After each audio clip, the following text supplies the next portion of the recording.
जल जीवन हरियाली मिशन पर सीएम ने की समीक्षा बैठक। योजना के कार्य प्रगति को लेकर अधिकारियों को दिए सख्त निर्देश। बिहार में उपचुनाव के समीकरण पर संकट जारी। राजद कांग्रेस के बाद पप्पू यादव ने भी उतारे प्रत्याशी। 2 सीटों पर होने वाले उपचुनाव प्रचार में दिखेगा दमखम। राजद के लिए लालू होंगे ब्रह्मास्त्र तो कन्हैया होंगे कांग्रेस के खवैया। हाजीपुर पहुंचे राजद के वरिष्ठ नेता शिवानंद तिवारी ने दिया बड़ा बयान। कहा राजद से तेज प्रताप यादव को कर दिया गया है निष्कासित। चुनाव सारण में वायरल वीडियो मामले में पुलिस ने की कार्रवाई। महिला से हैवानियत मामले में 4 गिरफ्तार, 2 की तलाश जारी।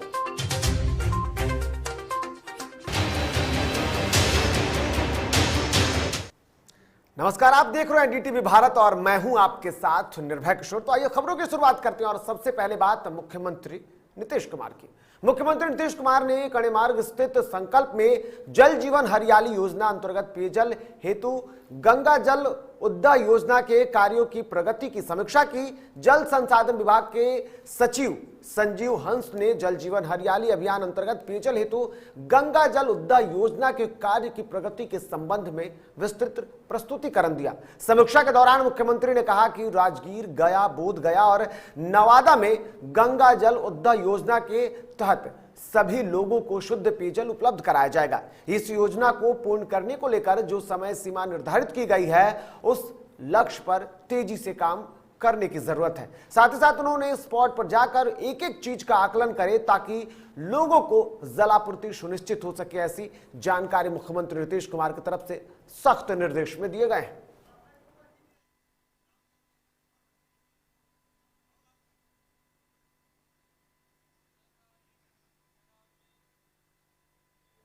इधर बिहार में होने वाले विधानसभा उपचुनाव के लिए नॉमिनेशन की प्रक्रिया शुरू हो गई है, लेकिन बीते दिन के साथ ये लड़ाई और भी रोचक हो गई जब एनडीए, राजद और कांग्रेस द्वारा उम्मीदवारों की घोषणा के बाद अब जनाधिकार पार्टी ने भी उपचुनाव में कुशेश्वर स्थान से अपने प्रत्याशी योगी चौपाल के नाम का ऐलान कर दिया। वहीं तारापुर सीट से अभी प्रत्याशी के नाम का ऐलान होना बाकी है, जिसके कारण नाम की घोषणा गुरुवार को होने की उम्मीद जताई जा रही है। हालांकि यह समीकरण किस तरीके से बिगड़ता हुआ दिख रहा है यह बखूबी साफ है। पप्पू यादव ने अपने पार्टी के प्रत्याशियों के नाम की घोषणा कर दी, लेकिन उससे पहले जिस तरीके से उन अटकलें लगाई जा रही थी और उन्होंने प्रेस कॉन्फ्रेंस के दौरान कई सारे शर्तें भी रखी थी। उन्होंने कहा था कि अगर कांग्रेस से उनकी बात बन जाती है तो वो कांग्रेस प्रत्याशी का समर्थन करेंगे, लेकिन फिलहाल उन्होंने अपने नए प्रत्याशी का ऐलान कर दिया है। अब आगे देखना होगा किस तरीके के समीकरण में संकट उभरते हैं।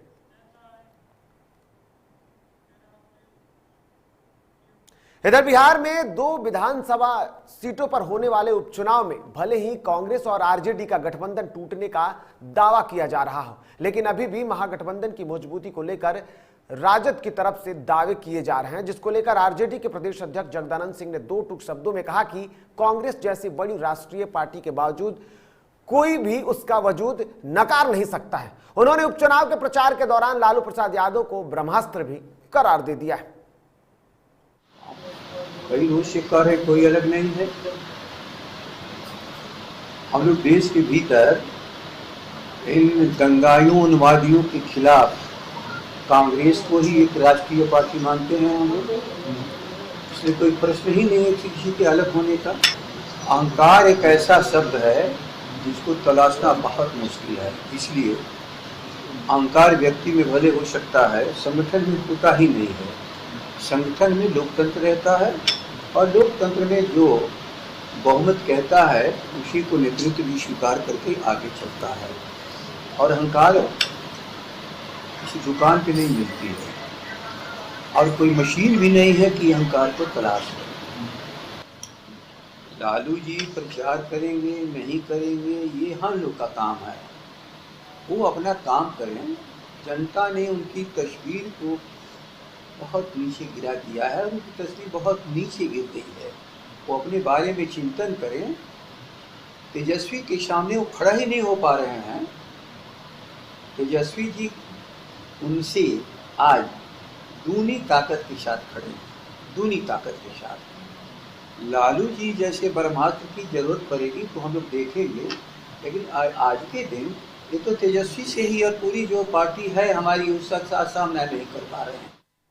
वहीं बिहार में होने वाले उपचुनाव को लेकर जहां एक तरफ महागठबंधन में दरार दिख रहा है, तो दूसरी तरफ सत्तारूढ़ दल के द्वारा हमला भी बोला जा रहा है, जिसको लेकर बीजेपी प्रदेश अध्यक्ष संजय जायसवाल, पथ निर्माण मंत्री नितिन नवीन और बीजेपी विधायक हरिभूषण ठाकुर बचौल ने भी कांग्रेस और राजद पर सीधा हमला बोला है। भी दिया है वहाँ सब महादलित ही हैं, वो रिजर्व क्षेत्र है।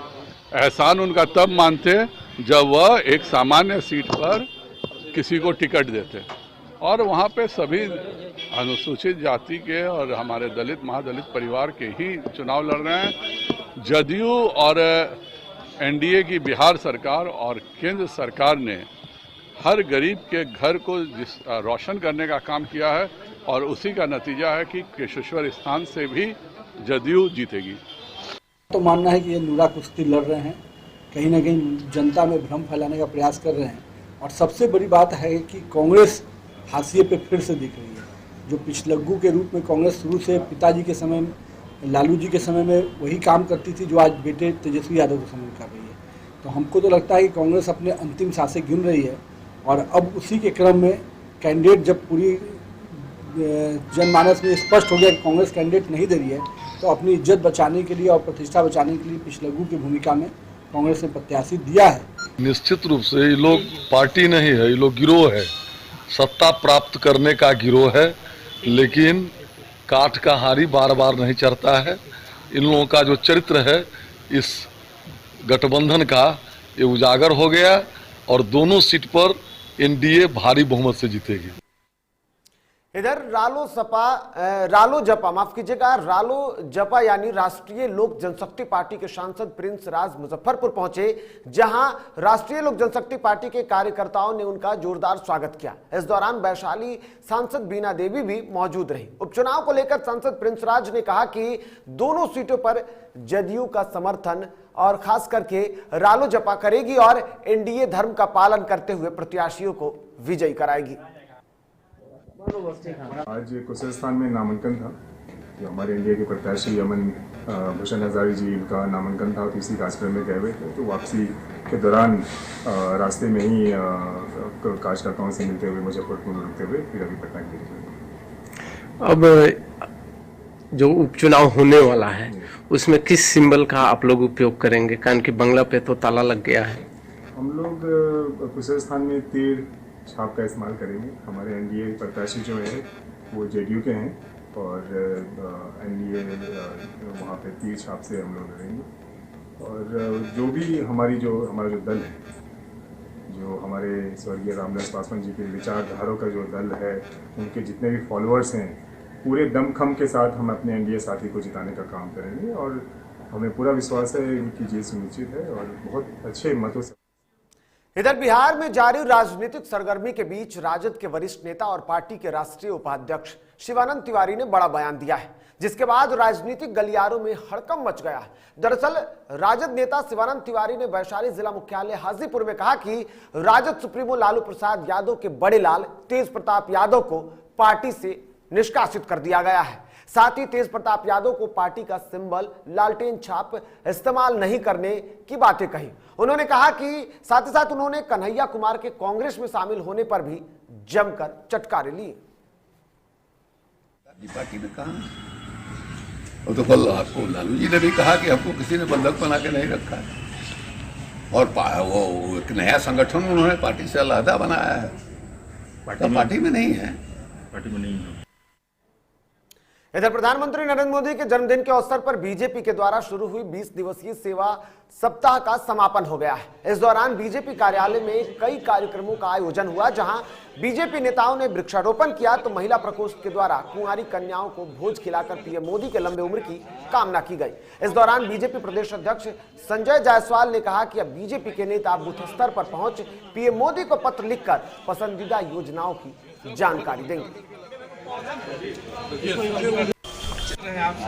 सेवा एवं समर्पण दिवस की समाप्ति है, और कल हमारे सभी सांसद, विधायक, पूर्व विधायक, प्रदेश के पदाधिकारी अपने अपने बूथों पर जाकर और बूथ से माननीय प्रधानमंत्री जी को पत्र लिखेंगे कि वो कौन सी उनकी योजना है जिससे उनको सबसे ज़्यादा पसंद है। और साथ ही मैं बिहार की जनता से भी अपील करता हूं कि कल अपने बूथ पर जाकर जरूर एक पत्र प्रधानमंत्री जी को दें कि प्रधानमंत्री जी की लोक कल्याणकारी योजनाओं में आपको क्या पसंद है। और यह वक्त तो चला एक छोटे से ब्रेक का, जल्द लौटते हैं, बने रहिए DTV के साथ।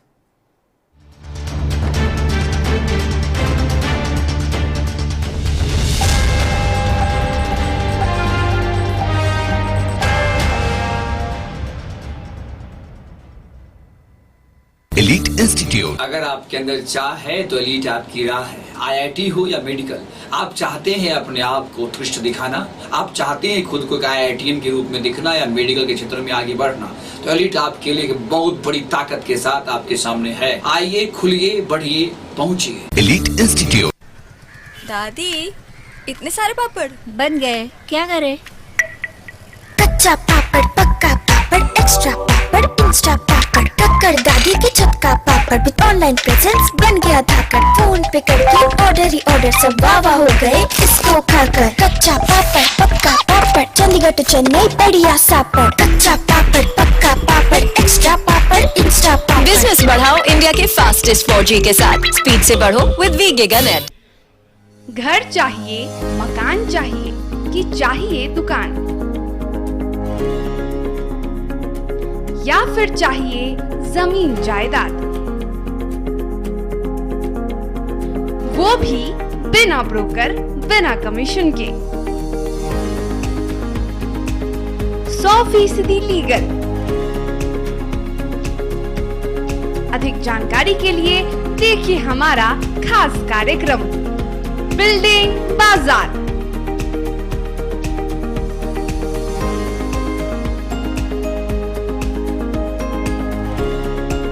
Finance expert engineer Madan Gupta के साथ सिर्फ DTV भारत पर, शनिवार और रविवार रात 8:30 बजे।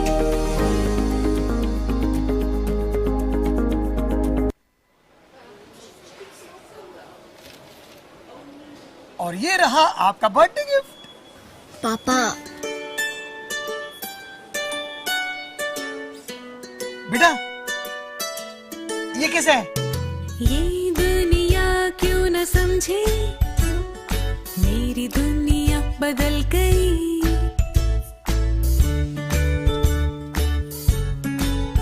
और ये देखो पीहू,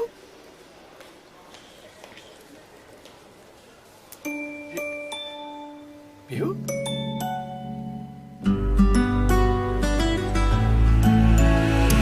गुड़ियों से खेलने वाली तेरी गुड़िया बड़ी हुई। बच्चे कब बड़े हो जाते हैं पता ही नहीं चलता। थोड़ा बड़प्पन दिखाइए। रहो सेफ सैनिटरी पैड से खुद को स्वस्थ और सुरक्षित रखने में इनका साथ निभाइए।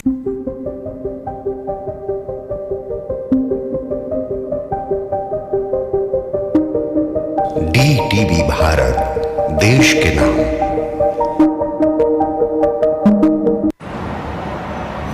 सर छुट्टी चाहिए थी। क्यों? गांव के सारे घर कच्चे थे, बाढ़ में ढह गए, मेरा भी। Good morning sir.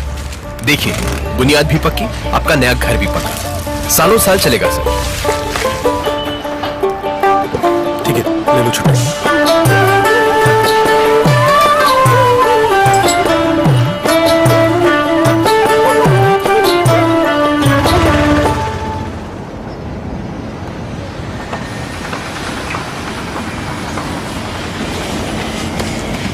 लो, हो गया घर पक्का, छुट्टी कैंसिल।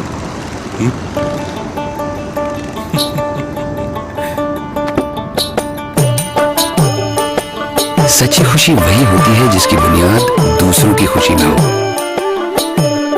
कोणार्क, खुशियों की बुनियाद। अबे गुड्डू ठीक से लगाओ बे, रिश्तेदार आएंगे तो उनको लगना चाहिए ना कि इस घर में हमारे चंदा का कितना मान सम्मान है, और आज हम और हमारा परिवार कितना खुश है। हाँ हम तो आपको बताना ही भूल गए, हमारी चंदा इतने सालों बाद गाभन हुई है। अब पहले जो दो खाए ना तो स्वस्थ और तंदुरुस्त कैसे रहेगी? भला हो मधुसूदन गोल्ड पशु आहार का, जिसके देने से हमारी चंदा गाभन हुई और उसको एक रिष्ट पुष्ट बच्चा हुआ।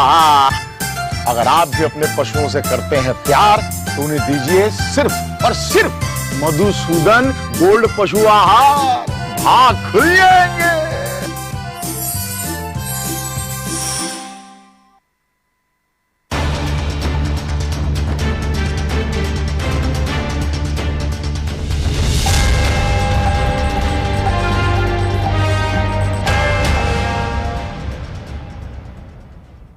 और ब्रेक के बाद एक बार फिर से आप सभी का स्वागत है। तो बढ़ेंगे आगे और अब बात करेंगे छपरा की।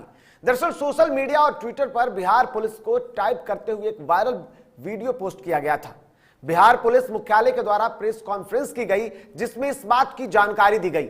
हालांकि जो वीडियो के बारे में बात आपको बता दूं, दरअसल मोटरसाइकिल से जा रही एक महिला के साथ कुछ अज्ञात युवकों द्वारा अभद्र, अश्लील और आपत्तिजनक हरकतें करते हुए मारपीट की जा रही थी। इस घटना पर वरीय पुलिस अधीक्षक और पुलिस पदाधिकारी की टीम ने अविलंब इसे सत्यापित करते हुए आवश्यक कार्रवाई की और निर्देश दिए। इस घटना को सारण पुलिस द्वारा cyber crime and social media unit की सहायता से मात्र 8 घंटे में वीडियो को सत्यापित कर घटना को चिन्हित करते हुए घटना में शामिल 4 आरोपियों और पीड़ित की पहचान भी कर ली गई। इस बात की जानकारी एडीजी मुख्यालय ने दी। इस घटना में 4 आरोपी को एसआईटी की टीम ने गिरफ्तार कर लिया और आरोपी ने अपना अपराध भी स्वीकार कर लिया। वहीं 2 और अपराधियों की जानकारी मिल रही है, जिसे फिलहाल गिरफ्तार करने के लिए छापेमारी चल रही है, जिसकी जानकारी खुद छपरा एसपी ने दी।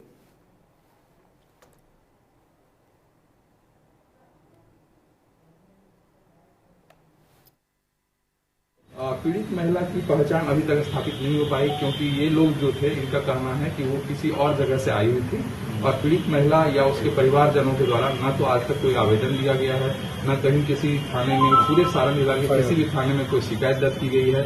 और अभी इस घटनाक्रम के बाद भी अभी तक कहीं से भी कोई सामने नहीं आया। स्वतः आपने संज्ञान लिया? बिल्कुल, जब हमें सूचना प्राप्त हुई विभिन्न चैनलों से, विभिन्न माध्यमों से, तो हम लोगों ने इसका संज्ञान लेते हुए इसको शिनाख्त किया और थाना प्रभारी के, थाना अध्यक्ष के स्वलिखित बयान पर इस काम को दर्ज करते हुए इस प्रकार के कुकृत करने वालों को हम लोग जेल भेज दें। ये चारों जो है, इसमें से 2 अकीलपुर गांव है, वहाँ पर दरियापुर थाना अंतर्गत उससे है, और 2 जो है सामनचक गांव है, वहाँ का है। इसके अतिरिक्त जो 2 बचा हुआ है वो भी अकीलपुर गांव का है। सोशल मीडिया मॉनिटरिंग के क्रम में ट्विटर पर बिहार पुलिस को टैग करते हुए एक वायरल वीडियो पोस्ट किए जाने की जानकारी मिली, जिसमें एक व्यक्ति के साथ मोटरसाइकिल से जा रही महिला के साथ कुछ अज्ञात युवकों द्वारा अभद्र, अश्लील और आपत्तिजनक हरकत करते हुए मारपीट की जा रही थी। वीडियो बहुत छोटा था। उक्त वीडियो में न तो किसी घटना स्थल का, जिले का या पीड़िता के किसी नाम पते का कोई उल्लेख था। एक छोटा सा वीडियो क्लिपिंग था। उसको मिलते ही जो पुलिस मुख्यालय की टीम है, उसके द्वारा सभी पुलिस अधीक्षकों को, सभी जिलों को अविलंब उसका सत्यापन करने और कार्रवाई करने का निर्देश दिया गया, ताकि वायरल वीडियो में घटनास्थल, पीड़िता या आरोपियों के बारे में कोई महत्वपूर्ण सुराग मिल सके। इसी क्रम में सारण पुलिस द्वारा जिले में स्थापित साइबर क्राइम और सोशल मीडिया यूनिट, जिसे हम CCSMU कहते हैं, और जैसा आप लोगों को जानकारी होगा कि पूरे राज्य में 74 इस तरह की यूनिट स्थापित की गई हैं जो विभिन्न जिलों में काम कर रही हैं। उनके सहायता से उस पूरे घटनाक्रम की जानकारी मिली। सारण पुलिस द्वारा बहुत उल्लेखनीय काम किया गया। महज 8 घंटे में उस वीडियो का सत्यापित करते हुए घटनास्थल को चिन्हित कर लिया गया और घटना में शामिल अभियुक्तों की पहचान कर ली गई। उस घटना के अनुसार और जो सत्यापन हुआ उसके अनुसार वीडियो वायरल 5 अक्टूबर को हुआ था, जबकि ये घटना 27 सितंबर की थी।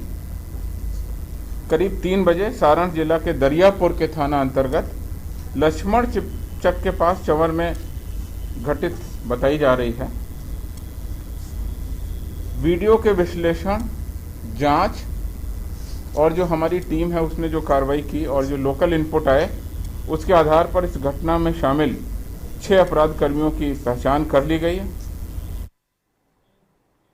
इधर हाजीपुर में मछली पकड़ रहे एक युवक को पोखर मालिक के द्वारा पीट कर हत्या करने का आरोप लगा है। घटना हाजीपुर जिले के भगवानपुर थाना क्षेत्र के रोहुआ गांव की है। दरअसल युवक के लापता हो जाने की बातें सामने आई थी, जिसको लेकर परिजनों ने काफी खोजबीन की, लेकिन उसका कहीं अता पता नहीं चला। अगले दिन बुधवार को सुबह पानी में लोगों ने शव को देखा, जिसके बाद हड़कंप मच गया। लोगों ने इसकी सूचना स्थानीय थाने की पुलिस को दी। इस मामले में सदर एसडीपीओ राघव दयाल ने बड़ी जानकारी दी। गांव में राजीव पासवान नाम के एक व्यक्ति को हत्या करके रात में लोग पानी में डाल दिए थे। रात से ही उसमें खोजबीन चल रहा था, स्थानीय लोग खोजबीन कर रहे थे। सुबह में पुलिस भी आई और ग्रामीणों के सहयोग से उसका डेड बॉडी जहाँ पर उन लोग डाले थे वहाँ से निकाला गया है। इस समय प्राथमिकी नामजद अंकित किया गया, आगे की कार्रवाई की जा रही है। उसमें गिरफ्तारी थी, अभी कुछ भी बोलना मुश्किल है। कैसे घटना हुआ है? दरवाजे से घर से बुलाकर उस लड़का को ले जाके और उसको जाके पानी के अंदर जाके उसको हत्या करके रड से मार के उस पानी के अंदर उसको दाब दिया गया। इधर छपरा में सोमवार को हुए लूटकांड के 48 घंटे के अंदर सारण पुलिस ने लूट के 6.50 लाख की धनराशि बरामद कर ली है। इसी के साथ ही इस कांड में जुड़े एक शख्स की गिरफ्तारी भी की गई है और उसके घर से कई रुपए भी बरामद किए गए, जबकि जिस शख्स के घर से रुपए बरामद हुए हैं उस घर की महिला और एक बेटी ने शर्म और लिहाज के कारण आत्महत्या कर ली है। इस मौके से सुसाइड नोट भी बरामद किया गया है, जिसमें लिखा हुआ है कि उसके भाई की इस करतूत के बाद उन्होंने इस घटना को अंजाम दिया है। इसी सिलसिले में एक आदमी गिरफ्तारी हुई, उसमें कुछ हथियार और कुछ पैसा बरामद हुआ। उन्हीं की जो गिरफ्तार हुए उनकी पत्नी और उनकी बेटी ने अनाथा में प्रवेश में आकर आत्महत्या कर ली। वीडियो का लाश बरामद हुआ और उसको आगे क्या कार्रवाई होगी? नियम संगत कार्रवाई होगी। सुसाइड नोट भी बरामद हुआ, वो बरामद हुआ कल शाम को बता दिया दोनों।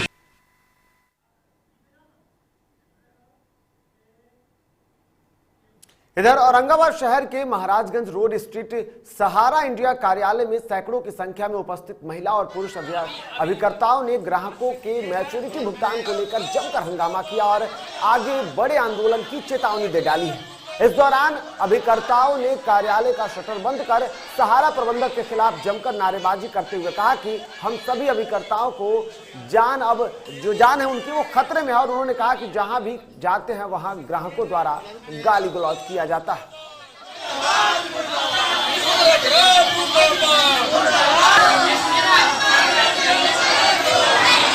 को लेकर बहुत परेशान है। पार्टी का सही वक्त पर पेमेंट नहीं हो रहा है, किसी का बेटी का शादी है, किसी को बीमारी है, भुगतान नहीं हो रहा है। अनुनय विनती है, हाथ जोड़ी है, अगर हमारी आवाज पहुंच रही है तो भुगतान देने का कष्ट कीजिए बस, और हम लोग कुछ नहीं करना चाहते।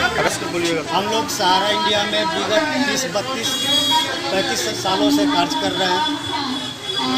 हम लोगों का विगत 3-4 साल से भुगतान नहीं हो रहा है, चाहे जमा करता हो या जमा खर्च करता हो, जिसके कारण हम लोग भुखमरी के कगार पर पहुंच चुके हैं। ऐसी स्थिति बन गई है कि हम लोगों का किसी भी समय किसी भी व्यक्ति चाहे परिचित हो अपरिचित हो हम लोगों को मर्डर तक भी कर सकता है। इधर रोहतास के अगरेड थाना क्षेत्र के बैजला के समीप एक पूर्व सैनिक को गोली मार दी गई, जिसके पूर्व सैनिक प्रमोद कुमार घायल हो गए। जानकारी के अनुसार प्रमोद बाइक से सासाराम जा रहे थे। इस दौरान एक बाइक पर सवार 2 अपराधियों ने ताबड़तोड़ फायरिंग कर प्रमोद के पांव में 2 गोलियां लग गई। वहीं सदर अस्पताल में उनका इलाज चल रहा है।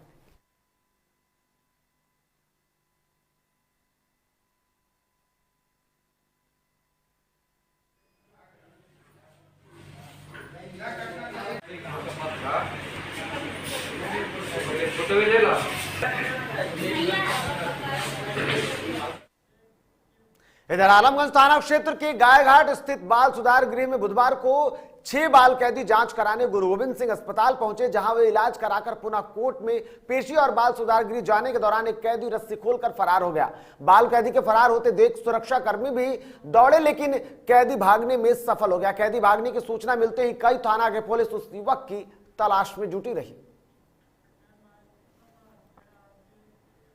इधर दुमनाव प्रखंड के 14 पंचायतों में 200 बूथों पर 8 अक्टूबर को वोटिंग होना है। इसको लेकर तैयारी शुरू हो गई है। वोटिंग को लेकर वाहनों की धरपकड़ भी शुरू हो गई है। प्रखंड निर्वाचन पदाधिकारी वाहनों की जांच अभियान की कमान संभाले हुए हैं, जहां 5 दर्जन से अधिक वाहनों को कब्जे में लिया गया है।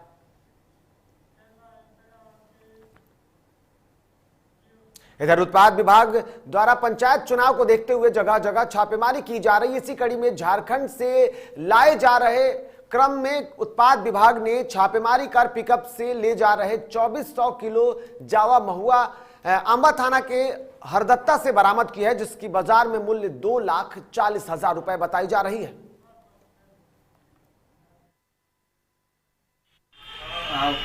मुख्यालय के आदेशानुसार हम लोग विशेष वाहन जांच अभियान प्रातः 3 बजे से कर रहे थे। पंचायती चुनाव के मद्देनजर तभी गुप्त सूचना प्राप्त सूचना के आलोक में हमें हरदत्ता में छापेमारी की थाना कुटुंबा में NH 139 के किनारे वहाँ हमें एक पिकअप बरामद हुआ, जिसके ऊपर अवैध महुआ पुल लगा हुआ था। अवैध महुआ पुल को भूसी के बोरे से और 2-3 बोरा था चावल का छोटा सा भरा था, उससे उसको ढक कर रखा हुआ।